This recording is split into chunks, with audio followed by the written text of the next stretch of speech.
So look, COVID happened.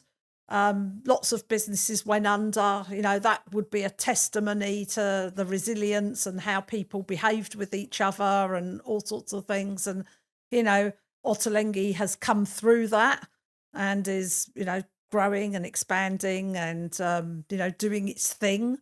Um, but budgets are tight everywhere now. I mean, there isn't a company that's sitting there saying, "Oh, everything, our cups are overflowing." So, learning and development budgets are often a place where companies might start trimming things. What would you say to that? How would you say, where would you look in that area about what's necessary and how you can like trim the fat?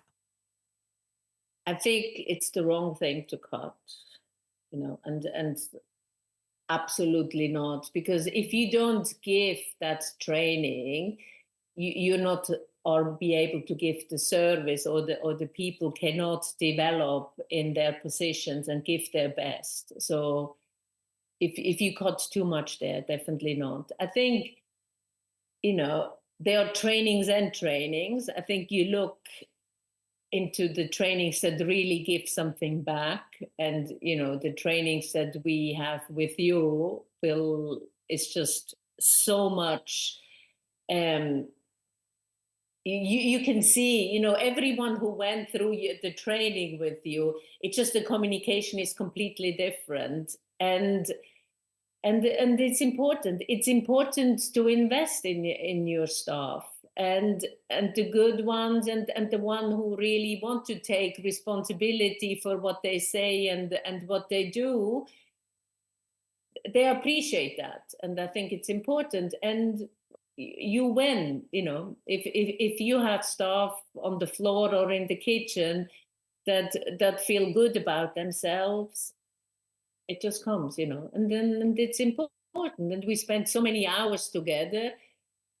You also want to have a little bit of fun, and you don't want to constantly in conflict and all that. And anything you can eliminate, we would like to invest. And we have more in-house training, more that we hired two more people where they go out and training ourselves. We did some training more outside, companies coming in and do some training, but we decided to have it more in-house so that we have it and are being more involved and know the people also more. And I think that works better. Yeah, so I think that there are two sort of lessons there. One is you're investing in people so that they can actually be given the tools to do the job in the best way possible. And then you're also investing in people as a way of building the goodwill. So this has been a really wonderful conversation, and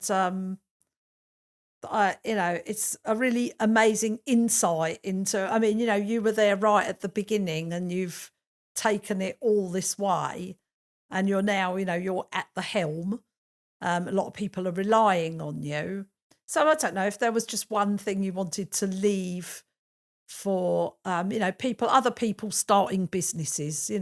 What thing might you have done differently, or what would you say, knowing what you know now in today's world about starting a business and thinking about hiring people? um I mean, we were lucky that we love what we're doing. We really love our product. We're very passionate of what we deliver. And in our sector, I mean, I love people. I mean, I think it's the best thing to work with lots of different people, and in our case also with lots of young people from the different culture and backgrounds. And I love that because I learn all the time. I mean, I get it wrong many times, but I learn again. And I think it's important that you take everything as a learning, and it's not the fear of failing. We all have that, but really concentrate on overcoming that and being able to enjoy what you're doing. Yeah. So I heard your words about learning but you know what, really, there was like the sun turned on when you answered that question. And for me, the answer that I got, even though these were not your words, is if you're going to hire people, you've got to like people. Yeah. You have to, yes. And take it as a learning because they teach you something. Any feedback is something that you can learn. Sometimes you don't like it. Sometimes it annoys you, like what? But you learn from it, and it helps you to become a better leader, a better person. So focus on the relationships. Yes, absolutely. I mean, Wow. in our thing, people are our biggest asset. If we don't look after them, and we manage to have a good team together, then we wouldn't exist. It's our biggest asset.